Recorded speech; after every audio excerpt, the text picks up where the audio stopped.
Hello guys!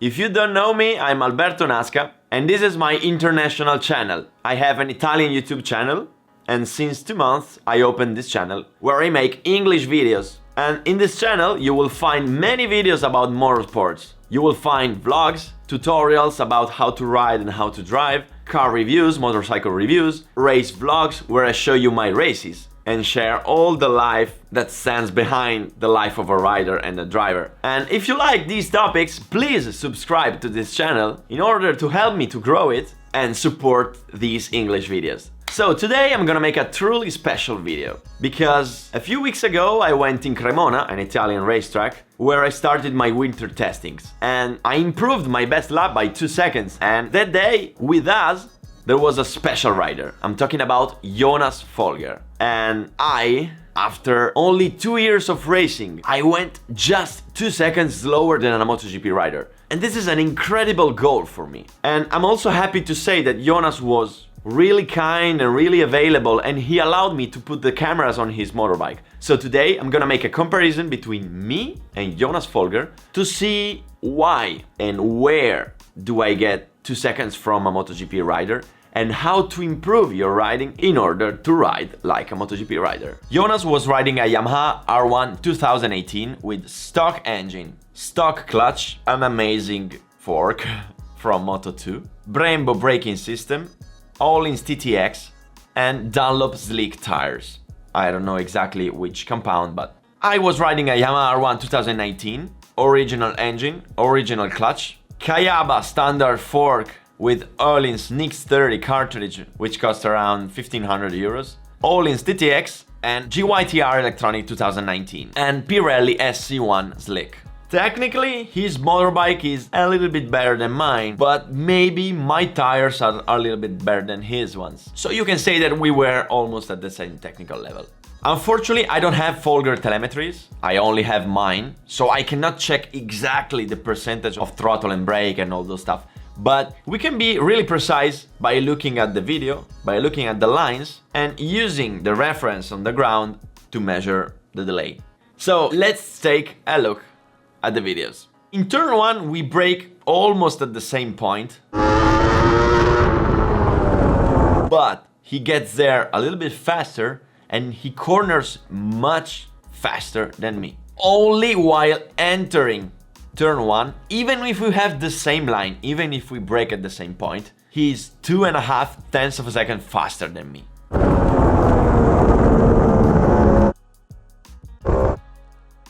So this means that in that corner, I can bring much more speed inside the corner. But there are also 3 important things to notice. First thing, look at Folger's butt. From the exit of the last corner until the first corner, he always stays out, while I go back on the saddle and I put the butt back out.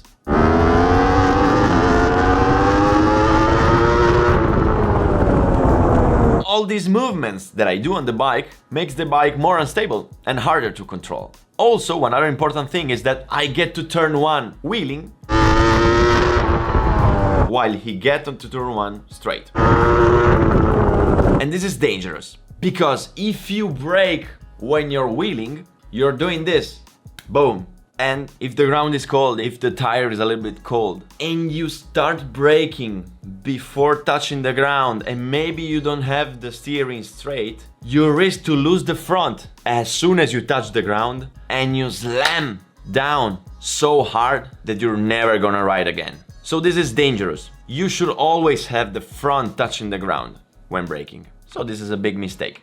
But now look at that. Once we exit from turn 1, the acceleration is almost the same. But I brake earlier and harder for turn 2. While Folger brakes a little bit later and a little bit softer. So this leads him to bring more speed in turn 2 and to have a more stable bike. But apart from that, look at this. From turn 1 until the exit of turn 4, we are almost the same.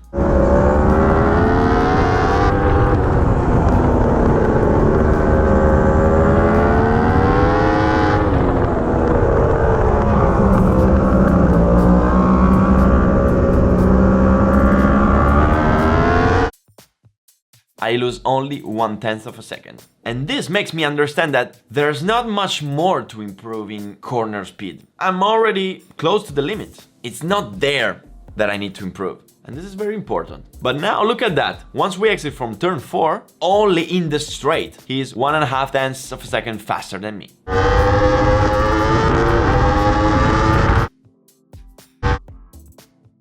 So you may say he has a better engine, he has a better electronics.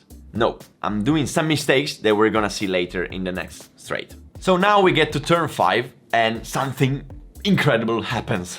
We brake at the same point and I am faster than him while cornering.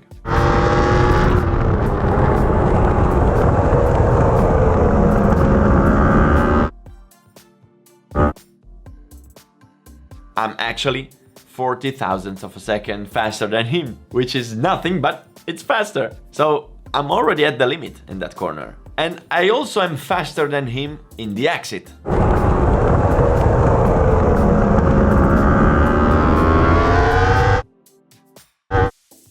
But this is wrong. Why?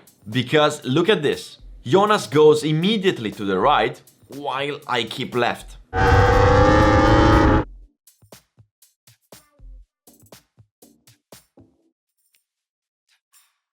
So this leads Jonas to have a better line in turn 6. He brakes with the bike straight, he goes in much better than me, he turns much better and he exits much better.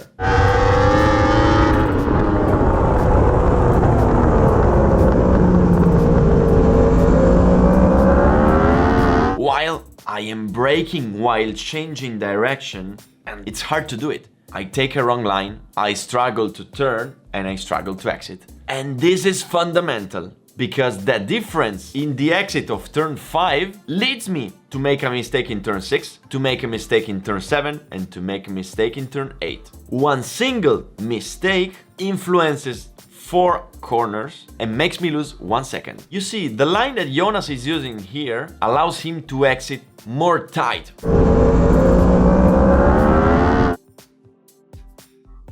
Allows him to have the bike straight earlier than me. So he can accelerate earlier and faster than me, he can exit faster, he can stay more to the left, and he can has a better line in turn 7.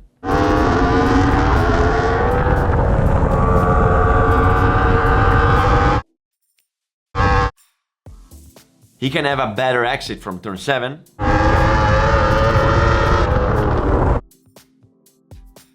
Which allows him to corner better in turn 8 and exit better from turn 8.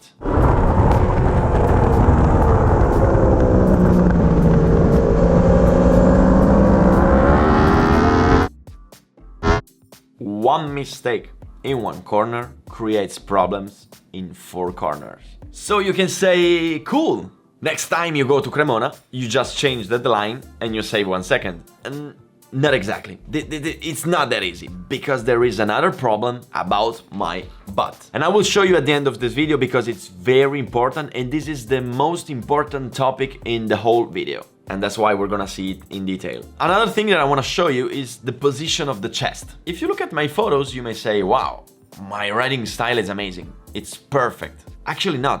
It's not perfect. Because if you look at the onboard videos, you can see that I am staying out with my upper body, but I'm staying up, while Folger stays all to the front. Look at the head. He almost touches the camera with the head, while I keep my head back. So I asked the pro riders why you should do that, and they said that if you keep your chest in the front, the bike corners much better. Basically, this is it. So this is something that I should work on. By the way, now we are in the main straight, and look at how much time I lose just on the straight.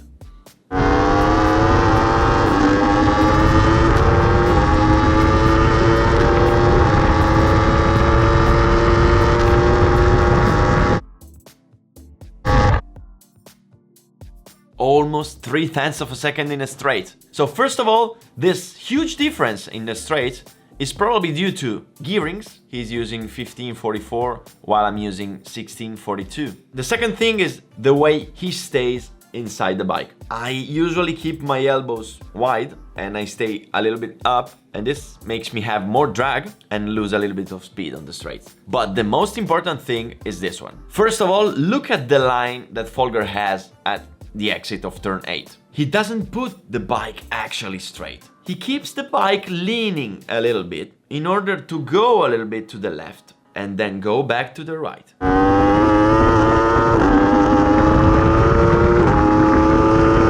He's doing this.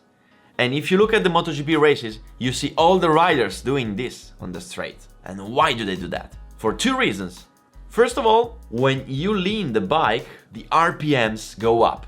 So when you exit from a corner, if you keep the bike a little bit leaning, you keep the engine up. And the other reason is that when the bike is leaning, the suspensions are loaded and the bike cannot wheelie. So this is used to prevent wheeling. And if you wheelie, the electronic cuts and you lose power and you lose speed. Also, look at Jonas' butt. He goes back on the saddle smoothly and gently, and he does it at the exact time that it upshifts. And you see that when you upshift, the bike kicks you a little bit. So he takes advantage of that kick to go back on the saddle. And look at me. As soon as I exit from the corner, I put the bike straight, and hear the RPMs. Hear how they go down. And one other big mistake is that I move my butt back on the saddle like an elephant. Look at that. Boom. And look at how at the exact time that I go back to the saddle, the bike wheelies. The electronics cut and I lose speed. So now we get to the end of the straight, to the most important braking of the circuit, and we brake almost at the same time. But just in the braking, he's 3.5 tenths of a second faster than me. This is crazy.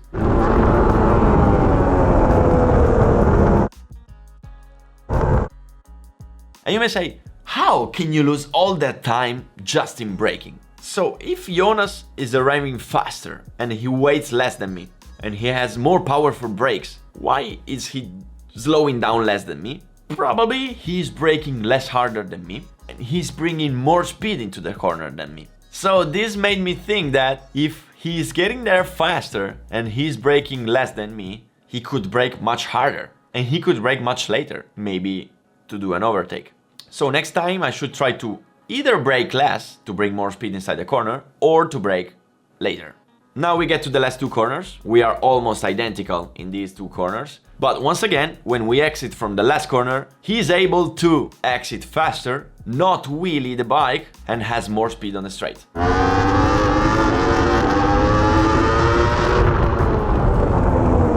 So this video allowed me to understand some very important things. Those 2 seconds are made of more than half a second on the straights, half a second in two corners, and 1 second in lines.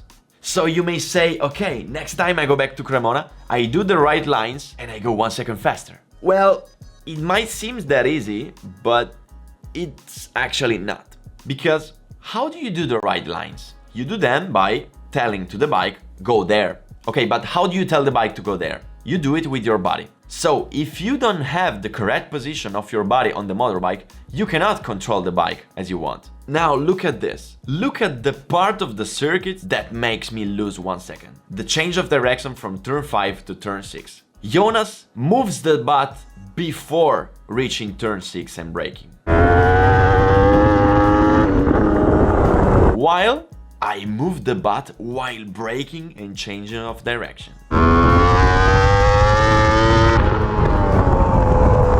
And this makes the bike uncontrollable. So if I want to do the right lines, I must do like Folger. I must move the butt first, then change of direction and then brake.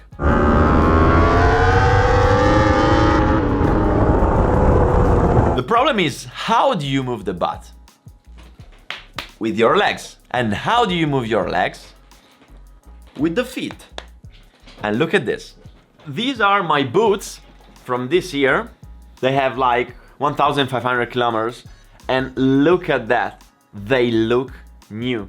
if you look at the pro riders' boots, after like 1 or 2 races, you will see holes in the sole. And this means that if my boots are new, I do not push on the footrests. So if I don't push on the footrests, it means that I'm always set on the bike.